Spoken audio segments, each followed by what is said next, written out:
And the Korle-Bu Dialysis Unit has been shut for the past 13 days, with patients needing urgent care forced to patronize private facilities which charge much higher.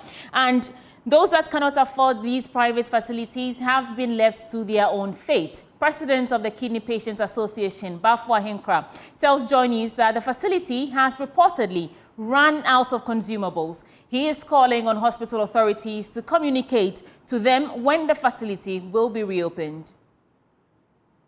Let's cross over live to the Korle-Bu Teaching Hospital, where Kenneth Jesse is on standby for us. Kenneth, so what's the latest on the reopening of the facility for kidney dialysis patients?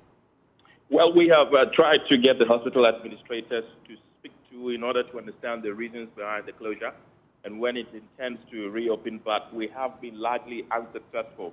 If you come to the place, you see that empty with just two people inside, only the security personnel and the president of the Kidney Patients Association were spotted when we got here.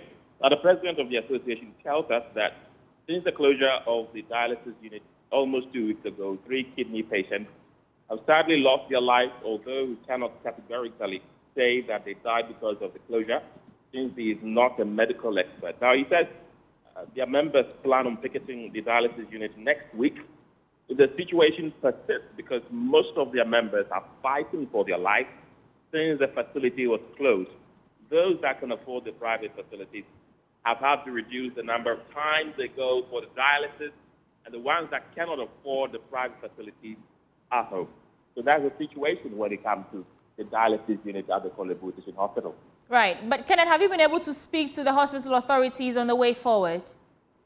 Well, as I mentioned at the beginning, we've tried unsuccessfully to speak to them because we haven't been able to get to them. We wanted to understand from them why it has been closed in the first place, because the consumables that they say have run out are just the assumptions of the patient to say that the last time it was closed, that was what they were told. So they are just assuming that it's because of consumables that they've closed down. The hospital authorities that we tried to contact, they have not heeded to our call. Thank you, Kenneth Jesse, coming to us live from Korle-Bu on that dialysis unit being closed.